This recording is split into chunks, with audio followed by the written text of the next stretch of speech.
be alive in this land of ours. Good to drive in this land of ours.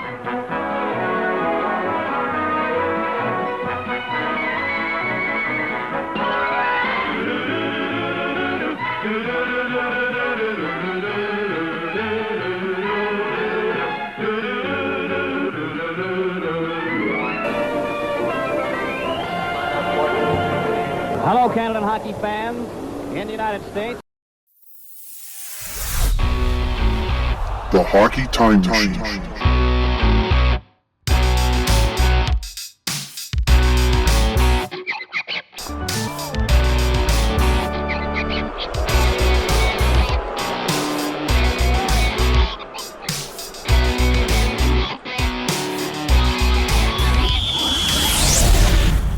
Hello, everyone, and welcome to Hockey Time Machine. I'm Glenn Dreyfus. I'm not going to tell you the topic of today's show, but here's a clue.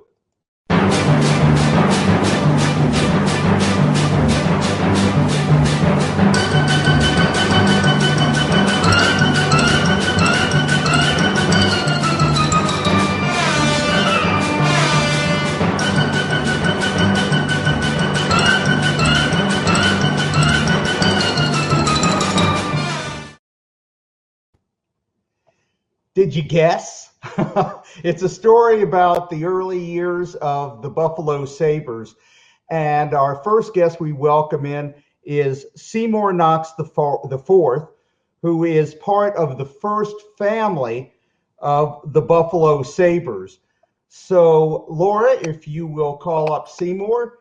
And hello, Seymour. Good to see you. Hi, Glenn. Thank you for including me tonight. Have you ever danced the Sabre dance? Every day. Oh, well, that's good news. Here, would you do it for us now?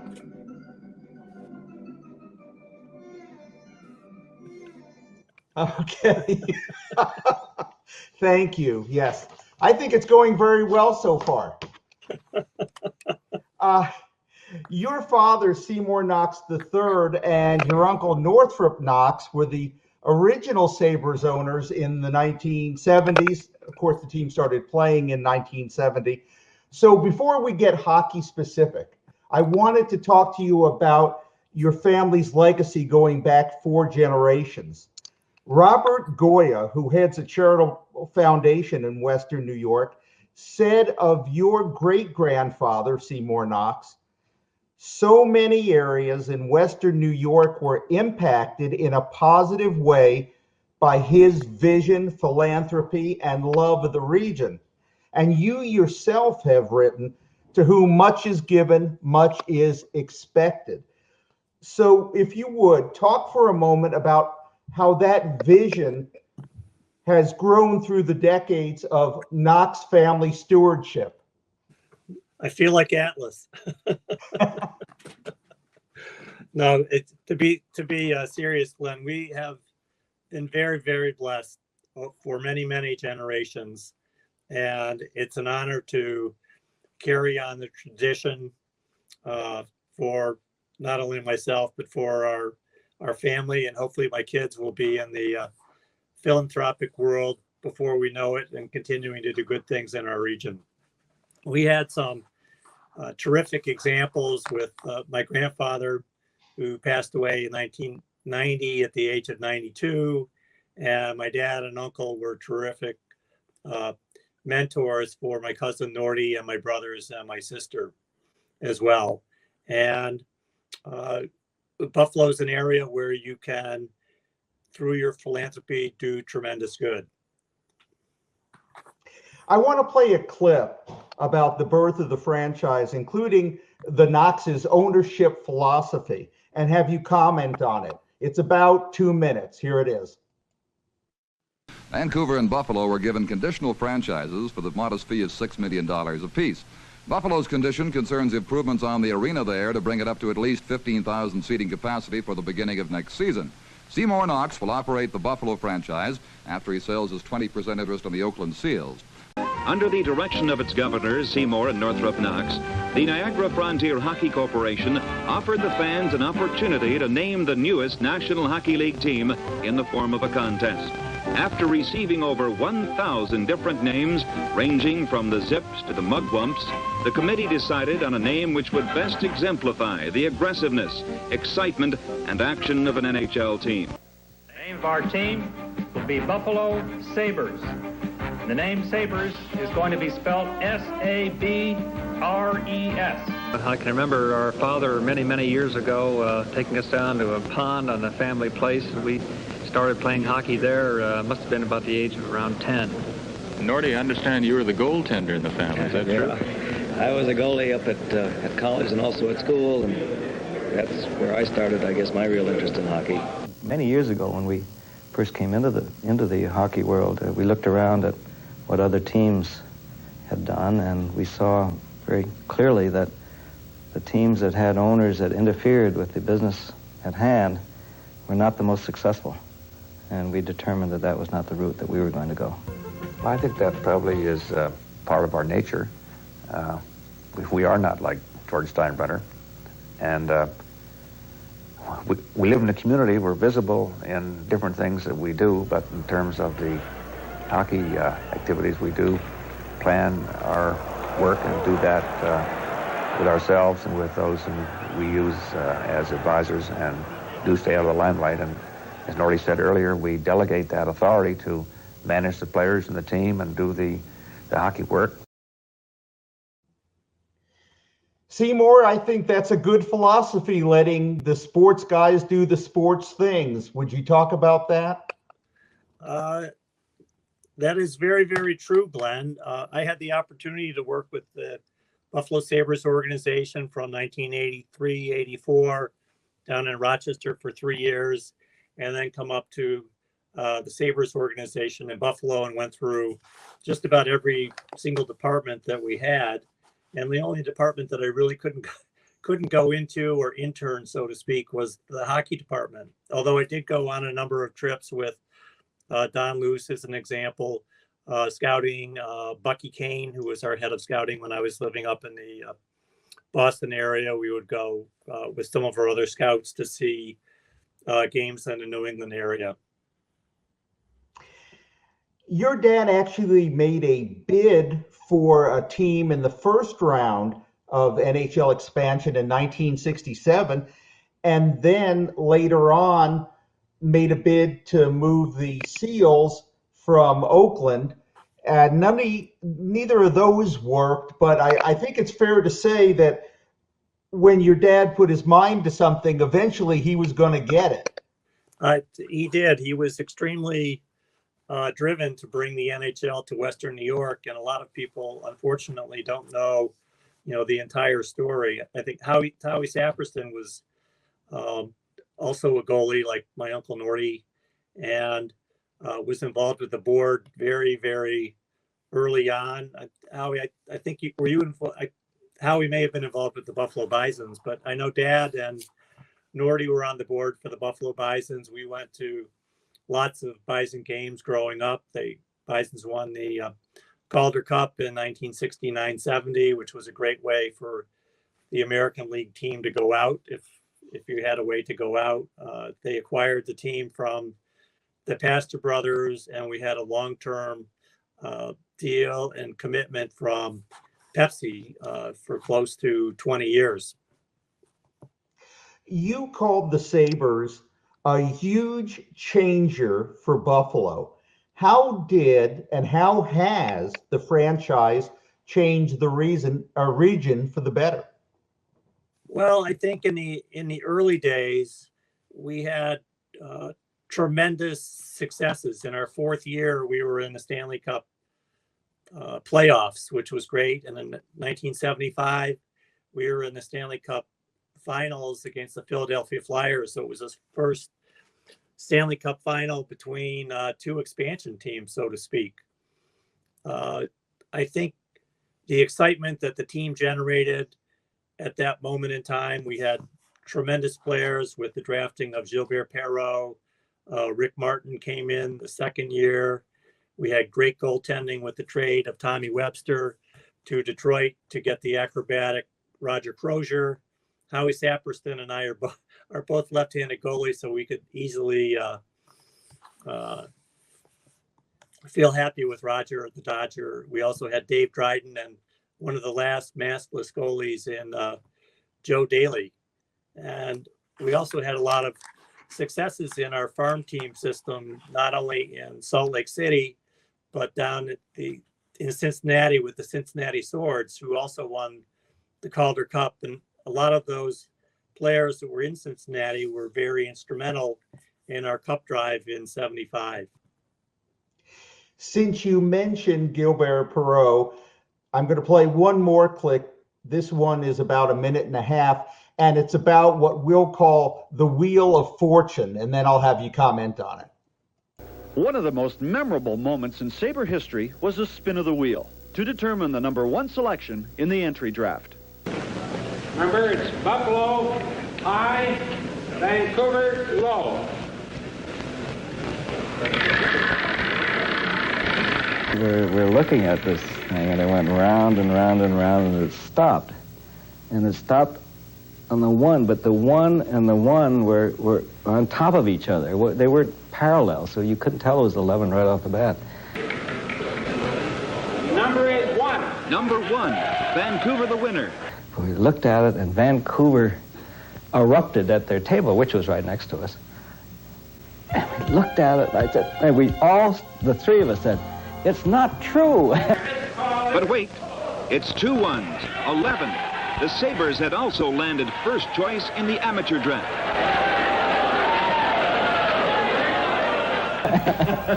And then Clarence Campbell looked at it and said, "Oh, he made a mistake.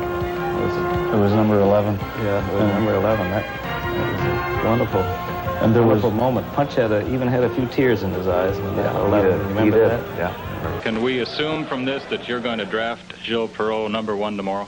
I would assume that you could say that I'm going to take Gilles Perreault tomorrow. The funny part about it was that there was another potential draftee by the name of Perreault in the same year. And we always kept kidding Punch after that, be sure you kept the right one. And he did. The first thing that I want you to react to, Seymour, is you spend $6 million in 1970 money on a franchise, and they leave the direction of the franchise up to a little carny wheel. Yes, it is unbelievable when you see it in retrospect. Last year, Fred Hunt Jr., Freddie Hunt, who was our general manager's son, and I were involved in a reenactment of that same wheel, and number 11 ironically came up again. But we were very, very blessed to have Gilbert come in. And one of the advantages back in those days was that the draft was for 21-year-old players, unlike today with the 18-year-old players being drafted.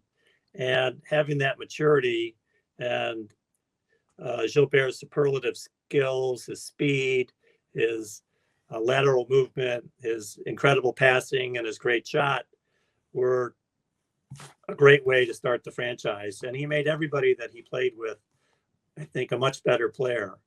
I don't know, and there may be others that can comment about it later on in the show, about his ability to make everybody better. Gilbert was a very quiet player outside of the dressing room, and was just a wonderful, wonderful human. And if I'm correct, it was also the first year that French-Canadian players were not automatically gobbled up by the Canadians. Yes, that's true. So we were very, very blessed. And that, the junior Canadians that particular year that Perreault was drafted, I believe, won the Memorial Cup, and he was, you could tell right away he was going to be a real superstar. I think one of the advantages that actually Perreault had was that he played in Buffalo, and he wasn't under the sort of league microscopes of the papers in Montreal or the papers in Toronto, so to speak.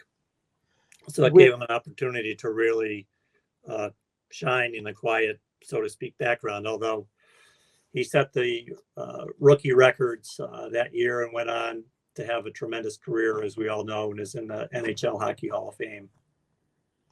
With Gilbert in tow, the Sabres held their very first training camp in Peterborough, Ontario, and I'm hoping you can tell us there's a specific reason why the very first training camp was held there. Will you share that with us? Well, hopefully this is a real story. Punch Imlach had been involved with the Toronto Maple Leafs, and Punch was, if we haven't mentioned it before, was very, very instrumental with the Buffalo Sabres franchise. He was well established. He'd been to the Stanley Cup Finals with Toronto, and when Buffalo got the franchise, we had a tremendous rivalry right off the get-go. The Leafs had in prior years training camps in Peterborough, provided a great sense of the players that went there to have a sense of camaraderie. The camps were a lot longer than the camps are currently today in the NHL. And Gilbert Perreault actually had his struggles in training camp. I remember him there, being there with Dad. I was 16 years old, and Perreault was hanging his head over the side of the boards, not feeling too well after a lot of wind sprints or blue line boards. Another item about that first training camp, and we may see it in the video that we're playing now as we speak, is that the Sabres players on the ice in that first training camp weren't wearing Buffalo Sabres uniforms, sweaters. What were they wearing? When the Sabres acquired the Buffalo Bisons, we did not have a Buffalo Sabres sweater or uniform, so to speak. So we were able to use the Buffalo Bison jerseys and pants, socks, et cetera, for training camp, and they became the practice jerseys all year. A lot of people probably don't realize, but at that time, the teams got 3 sets of jerseys. There was a home set, an away set, and believe it or not, a playoff set. And they didn't have the sales of jerseys to the general fans. If you look around the crowds and the videos that you're showing, a lot of players or fans that went to the games were wearing coats and ties.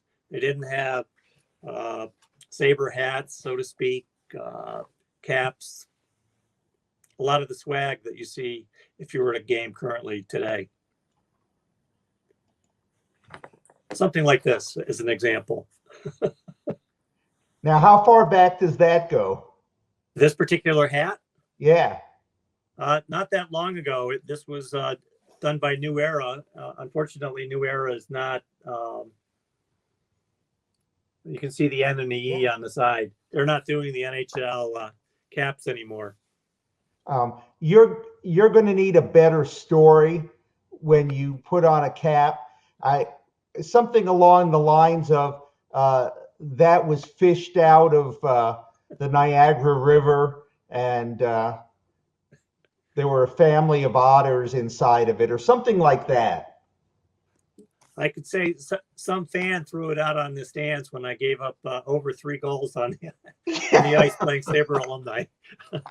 Well, let's talk about your very first NHL game that you saw in person. Now, it was in the Boston Garden, I know that, but were you actually sitting in the balcony? You couldn't score better seats than in the balcony? This is a true story, Glenn. I don't know who your contact is on this, but that is a very true story. We had the opportunity. I was going to a school called Brooks up in North Andover, Massachusetts, and we took a cab in with Whitey, the cab driver, who drove us in from North Andover all the way down to the Boston Garden, and we got these tremendous seats, which were up in the I think we were in the second or third row, right in the TV gondola with Brian McFarland and Tim Ryan, I believe, was also doing the play-by-play for NBC at that time. The Sabres had Joe Daly in goal, and we lost, I believe, 7-2 or 8-2. I got my first Bud shower with the gallery gods up there and at the Boston Garden, and it was a tremendous experience. I think Joe Daly made close to 72 saves at that time. He really stood on his head, and we still got beat pretty badly. Well, I looked up the box score from that game. It was December 10th, 1970. And surprisingly enough, the score was tied 2-2 after 2 periods. So your Sabres hung tough until the 3rd period. But as you say, the eye-popping numbers were the shot totals. 19 shots for the Bruins in the first, 23 in the second, 30 in the third, 72 shots for the game. Ain't it grand to be an expansion franchise?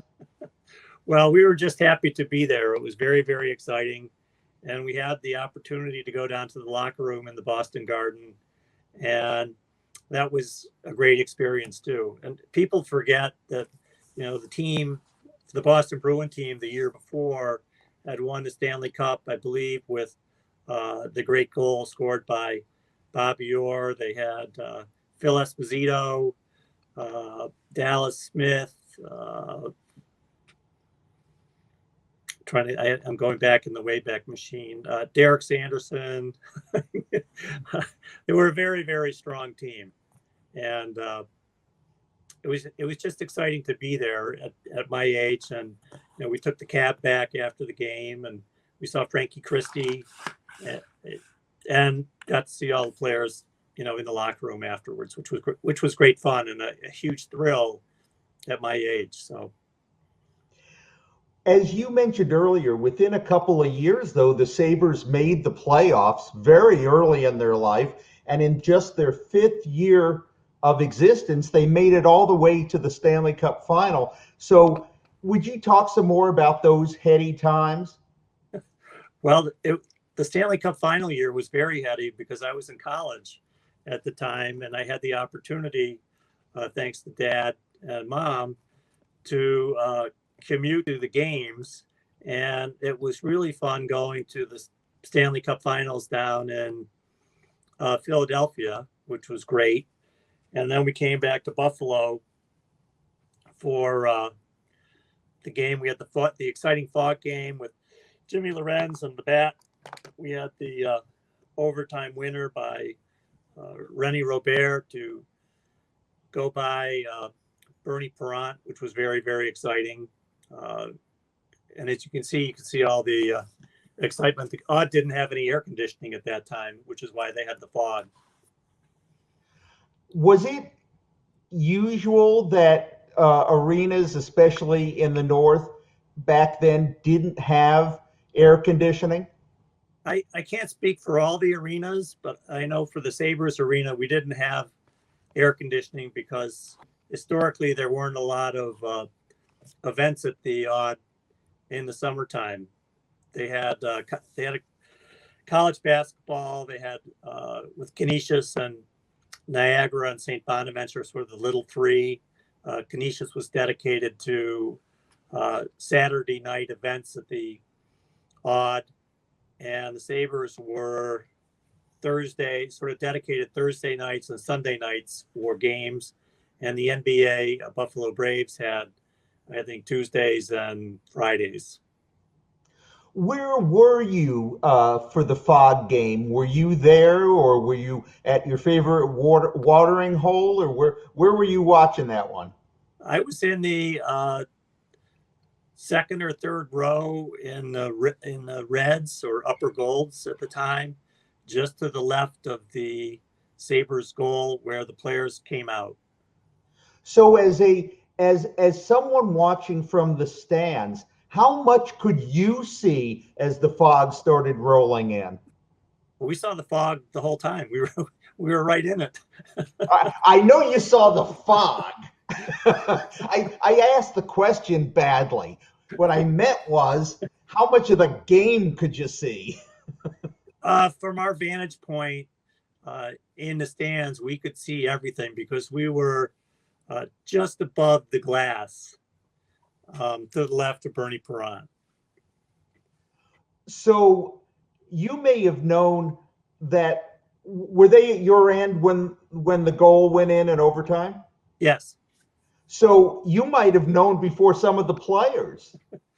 No, the players knew right away. Everybody knew right away that it had gone in. Perron sort of shuffled his legs and sort of fell backwards a little bit, and he knew it was gone. And then he skated off the Flyers' exit was just to the right of the goal. I won't ask you if you heard any of what they said going off the ice. To be truthful, we were yelling and screaming so much, I don't think we would have heard anything. Now, it isn't in the record books, but you got to lace them up and play with the French Connection, so I need to hear about that. I don't know who you're talking to, but yes, that is true. I was very, very blessed. As I mentioned, I had some opportunities for kids my age that many didn't. And I had the opportunity when I was going to Nichols School of Buffalo to play practice goalie with the Sabres on off days, which was great. And as time marched on in the mid 1980s, early 1990s, we had set up the Buffalo Sabres Foundation, and we also set up the Buffalo Sabres Alumni Association. And those are probably two of our more favorite, so to speak, accomplishments for the organization. One, for the opportunity to skate, which I didn't know I was going to be doing, but setting up the Alumni Association for all of our players. Many didn't know that if you were a Sabre and you had one game in the NHL, it qualified you to become a member of the Sabres Alumni Association. And the stories behind a lot of the players that get there have long, long roads. And there's lots of people that are supporting them from the towns in Saskatchewan, or somebody that might be playing in the Boston area, somebody that maybe grew up in Buffalo and had the opportunity to play in the NHL.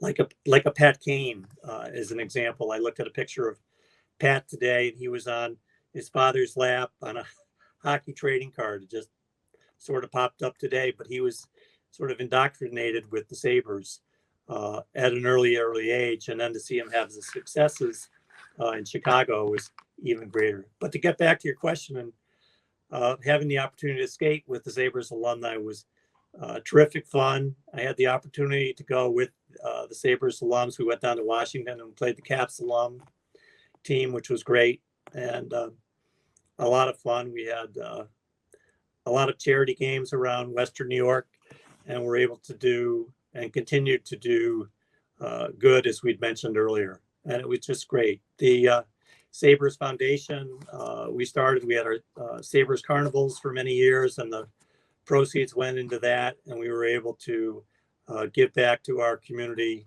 in other ways that we might not have been able to do if we hadn't had the foundation.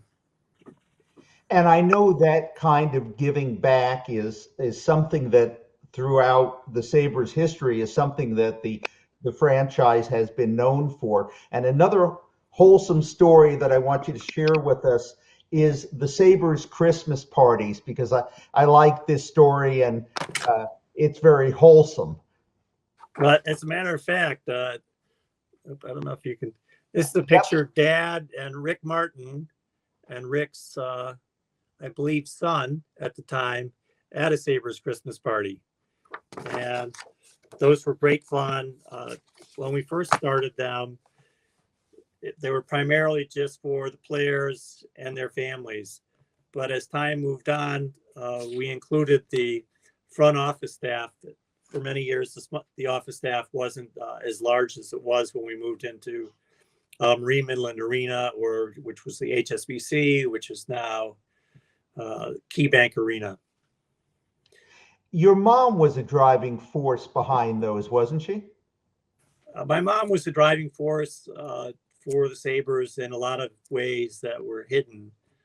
She had the opportunity to go down and watch practice for many years. And she also had something that a lot of people within the organization might not have had. And I would call that pillow talk. So I'm not trying to make fun of Mom in any way when I say it, but she was able to put her imprint in a lot of areas for the franchise. She designed the Sabres usherette uniforms. She designed the boxes that we had at Memorial Auditorium. She was instrumental as we moved into the arena with some of her thoughts in certain areas. And behind the scenes, Glenn, she would put together ski trips for the players' wives to go to Kissing Bridge or Holiday Valley. Probably some stories that maybe better left unsaid at the moment. But I think the players went out when they did go with my mom skiing. They had some days of frustration on the ice that they let go on the slopes. Many of the players had never skated before. Mom also took a lot of the players' wives to the art gallery. Many of the women that were around the team as girlfriends or wives of the players hadn't been exposed to art, and they hadn't been exposed to a number of other areas where my mom was able to take them.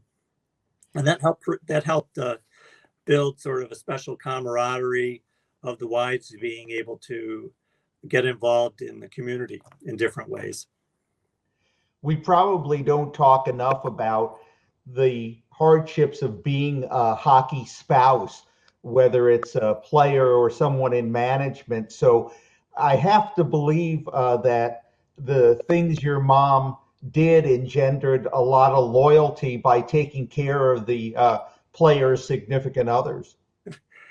I think it did.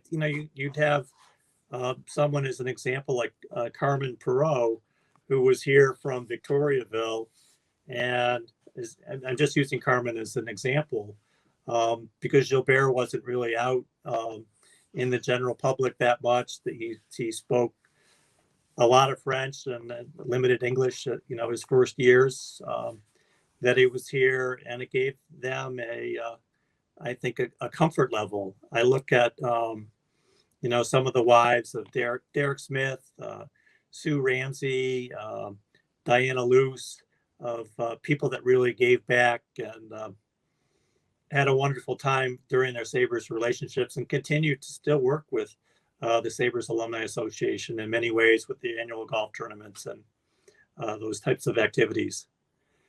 And it's 40 years later.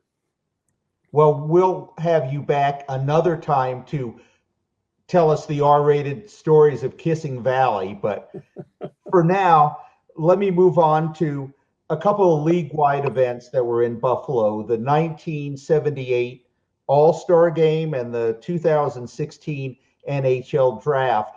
And I was hoping you could tell us what went on behind the scenes to make those events happen, both for the franchise and for the city. Well, I can't say much about the NHL All-Star Game other than that we had a dinner, and it was at the Statler Hilton. I had the opportunity to sit there at that, and the event raised at that time, I think it was close to $30,000 to go to Children's Hospital of Buffalo, and it was a great night. They had Norm Crosby, the comedian, tell some jokes, and they had a Canadian singer, Anne Murray, who had a couple of big hits. I think one of them was The Morning After. And she brought the house down that night. And as I said, Norm Crosby was pretty funny as well. The next night, we had the All-Star game at the Odd, and Gilbert Perreault and Rick Martin were both on the team, and they both scored in the game. And that was very, very exciting for our region. A number of years later, you mentioned that we had the NHL draft here. So that was also very exciting too. It was a terrific project to work on. We had league people that came in. We had to design a logo. We had to book all the hotel rooms in the Western New York region for the 29 teams that were coming in at that particular moment in time. And we also had to have room for all of the potential draftees and their families.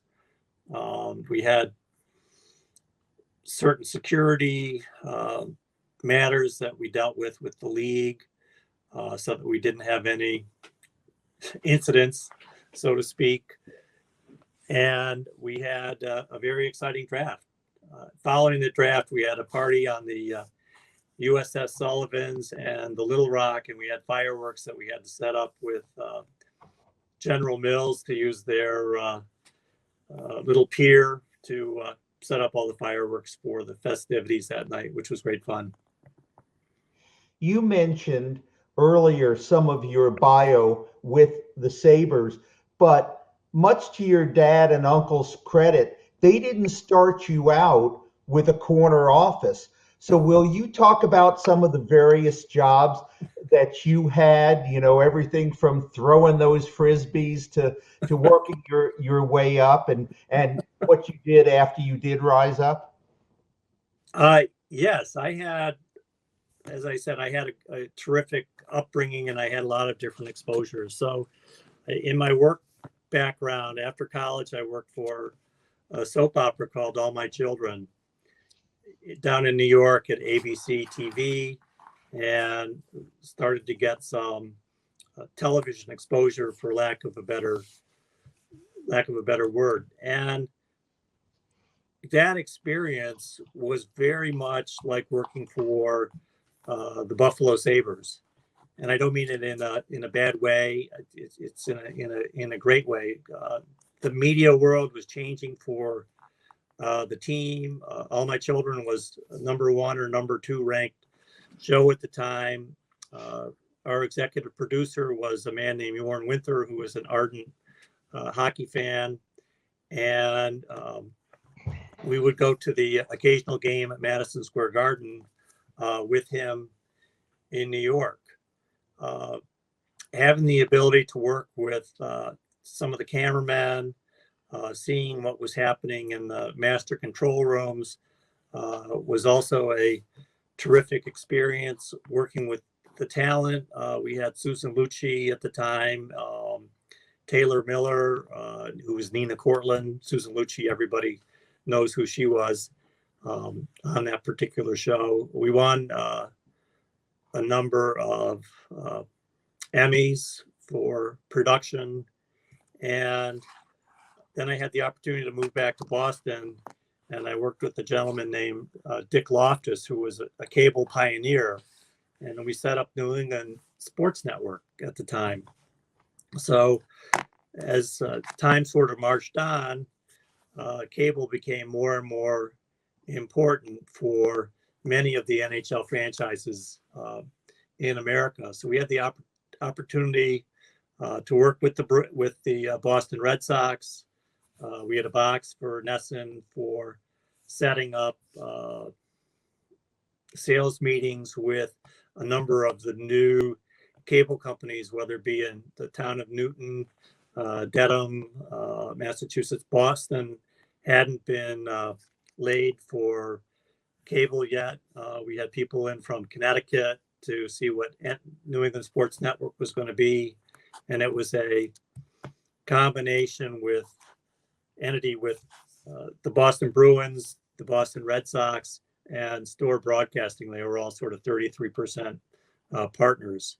While that was going on, the Bruins went through an ownership change from the Adams family to Jerry Jacobs and his family, who ironically happened to have been from Buffalo. So it worked out very, very well. my Uncle Nordy got sick for the second time, and Dad called and asked me if I wanted to come up and work for the Rochester Americans, which was our farm team. And while at the time things were pretty exciting as we were starting to launch doing the sports network, I felt I had a real obligation to help my dad out and my uncle out in their sort of time of need. Little did I know what it was going to, what I thought was going to be a 3-month experience turned into a career of over 20 plus years. And as you mentioned, my first year in Rochester, I lived in the Holiday Inn where a lot of our players lived during training camp. I lived there a little past training camp until I was able to find an apartment because I didn't know how long I was going to be there. But I started off in magazine sales, season ticket sales. We had a sort of a prototype box at the top of the Rochester War Memorial. We had 70 seats that were up there. And thank God we had a gentleman named Tiny who would carry the beer kegs up. But we had to make sure that all of our fans who were paying a high dollar amount had hot dogs and potato chips and those types of things and refreshments in their seats. I also got to work with a lot of our players. We only had 8 staff members. George Bergantz was our GM for a number of years, and he won a big award for being the GM of the year down in Rochester. And he was a great mentor for me as well. Bob Piquel, who was in the finance department for the Sabres, was also a wonderful mentor as well. Now, my second year, yeah, I did more of the same thing with the sales. Had the opportunity to skate with the Rochester team on a rare occasion. And when we were promoted up to, I was travel secretary for 6 months as well. So I did the meal money, went out on the road, made sure that the players had all their hotel rooms and meal money set up, booked all the buses, booked the airfares, did all the hotels, rode the bus for, those 6 months of from training camp right up into, I'm going to say January or February. And then we did some of the playoff trips as well. I was wondering if it'd be okay with you if I take your comments out of context, and tell everyone, hey, Seymour Knox says the Buffalo Sabres are like a soap opera. Well, you might be able to say that this week, but all right. So you get to the Sabres, and tell me about moving up to the big club, just like a player. Oh, well, that was an incredible. I moved up to the Sabres in the middle of the season. I went up in December and had the opportunity to, we had Scotty Bowman as our general manager. And when we were in Rochester, we had Jim Schoenfeld and John Van Boxmeer as our coaches. Shoney got called up to play D for the Sabres. And I was thrilled I was going to have the opportunity to work with Scotty. And Dad said, I don't know if that's really such a great idea. And as luck would have it, or bad luck would have it, Scotty unfortunately left the Sabres a few months, I'm going to say a few weeks later, maybe it was a month or two later, but was in a short period of time after I got there. So Scotty unfortunately didn't get his Stanley Cup that we had all hoped was going to come to Buffalo. But he laid the foundation for a number of our better teams that were going to be coming up later. And with the big club, go on. What was the wide variety of duties that you took on? Well, we we had a restaurant called The Hatch, which was a summer restaurant, and we were able, by having that lease on that facility down on the Buffalo waterfront, we were able to maintain jobs for all of our people that worked in the yacht club during the winter season. While I was at the Sabres, I was in Saberland, which was our practice facility, which was great fun. And I had the opportunity to work in the Sabres office in a variety of different capacities. I ended up being assistant to my dad a few years later, which was a very interesting experience. And I was asked if I wanted to be an alternate governor to the NHL, which was a dream come true, terrific experience. And it gave us much more or personal exposure to the thoughts that were going around the league at the time, seeing the different types of sponsorships and opportunities that were available for other clubs that we could bring to the Sabres to make it the best franchise that we could. Last couple of questions for you. And again, we very much appreciate your generosity, taking as much time as you have. I really do appreciate it. Let me move on. In 2003, James Fink wrote this in the Buffalo Business Journal. Rising costs forced the Knox ownership team out and started the Sabres on a decade-long journey along a rocky financial road. Those were a lot of tough times. Would you mind sharing your thoughts about that period, the Knox family ending its ownership and all the good and mostly bad times that followed for a long time? Well, I think Jim's story was maybe a little bit premature in terms of the date that you gave. I think the Sabres started to have some struggles in the late 80s, early 90s. Dad died in May of 1996, and in 1992 we looked to see what other teams around the league were doing with rising salary costs, which were really going out of sight. And as an example, we, it paid Dominic Hasek a lot of money. We had monies that went to, and it was money well spent. Believe me, we had one of the most exciting players in all of hockey. We also had Alexander Mogilny. We had Patty LaFontaine and Jerry Meehan, who was our GM. I'm hoping that Jerry will be on the show tonight with us to talk about some of his adventures being a GM, but certainly trading Pierre Turgeon for Pat LaFontaine and Randy Wood. And I think Randy Hilliard also came over from the Islanders, just off the top of my head. Gave the team an explosive dynamic for Patty and Alex. And it certainly showed with Alex getting 76 goals and Pat getting over 125 points, and just the incredible speed and magic that they were able to create. But to get back a little bit, we went from periods in time where we were losing close to $1 million a year. Then it was 2, then it was 5. We really needed to build a new facility. We felt that we had been in the yard for many, many years. At that time, from 1970 to 1992 is an example. We had many, many sold out crowds and many sold out nights. We had started the Buffalo Bandits lacrosse team, and we were having sellouts with that product as well.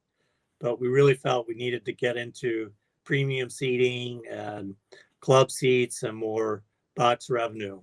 The Hartford Whalers had a new arena when they came in to the league in Hartford, and in other places around the league. St. Louis was building a new arena. Montreal had a new arena in planning stages. Chicago had a brand new arena in the United Center that had 400 suites. And those monies were coming off of the NBA championships with Michael Jordan and the Stanley Cup run that the Hawks had under the coaching of Mike Keenan.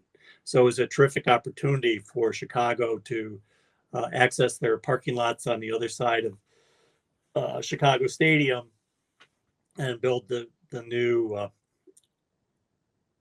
United Arena, United Center.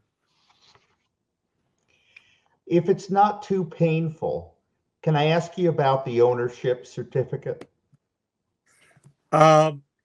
It's not that it's not that painful, but it is painful, and that was something that was my fault. I had not paid attention to a bill that I got. A company that was here in Buffalo had changed their name, and I didn't recognize the name change in it. It went from Uncle Bob's Storage, where I'd been a happy client for many years, and it went over to something called Life Storage. I had a office at the time, and the girl that was there signed a piece of paper and put it under my door, but didn't call me to let me know that I had some money that was due to Uncle Bob's or Life Storage. My storage unit was auctioned off, like you'd see on a show called Storage Wars, and unfortunately that certificate was there. I'm sorry. I appreciate you being willing to tell us the story. If you say sorry 100 times a day for the next 5 years, you'll get to about where I've been. Now, I've been married for 33 years, so I take a backseat to nobody in the amount of times I've had to say I'm sorry. So please don't worry, Seymour. No, it was distressing. There were some other family mementos that were there. I had another incident with another family member a couple of years ago, and something similarly happened. And I've had some good fortune in having some friends that have been able to help to try and rescue some of the items that were lost. In fact, Monday we were talking about ownership, Glenn. One of our partners was John Regas from Adelphia Cable, and that was one of the changes that you talked about. I'm going to be down in Wellsville, New York. I had a phone call from a gentleman 2 years after the storage locker incident who said, I came across a jersey that said Knox #1 on the back with an 83 and 87 on the sleeves of a Rochester Americans jersey. Do you know what that is? And of course I knew right away what that is or was. And I'm having the opportunity to meet this coming Monday with that gentleman, and he's going to be kind enough to give me the jersey back so it can go to its rightful home. Well, that's outstanding. I'm glad there's some good news. And since we're closing with good news, I know you still follow the Sabres. I know they're always going to be part of your heart. Do you have something of optimism to say in what has been a trying season for the Sabres? I think, to be truthful, this year under the new scheduling system, so to speak, that the Sabres, if you looked at it realistically, in the summer, we knew, well, not we, because I'm not involved with the team, but you knew that the club was going to have tremendous challenges. You have Boston, 8 times a year. You got the Philadelphia Flyers, 8 times a year. You've got the New York Islanders, who are skating very, very well under Barry Trotz, and they have a number of young, exciting players. You've got the New York Rangers, who've got the dynamic Soviet goaltending tandem, in addition to Panarin up front. It's hard. It's not going to come out the right, but it's hard to win. Yeah. And the Sabres have a lot of great young talent. We've got Jack Eichel. We've got Dahlin, who's, very exciting to watch. I hope he evolves into a Nicholas Lidstrom type of player. I'm very excited this year to see the play of Rasmus Ristolainen, although he got hit by the COVID virus, as a number of our other players did. And I think it's just something that they have to try and overcome and play as a team, as opposed to a lot of individual effort. That's my own sort of personal opinion. Seymour, again, I want to thank you so much for being so generous with your time. But of course, with the legacy of the Knox family that you have continued, generosity is something that you guys know an awful lot about. Western New York is certainly better for having you around and your family going back many generations. Many people don't know you have an ancestor who fought in the Revolutionary War. So you guys have been doing good stuff for the country since it was a country. So thank you again for everything you've done and being so generous to spend time with us. Well, thank you, Glenn. I appreciate the opportunity to be here. I want to thank all of our other guests that we have here tonight who've got wonderful Sabre memories to share. And I want to thank all of our players who had the opportunity to play one game to all the games that they had with their careers in the NHL. They're all part of our family.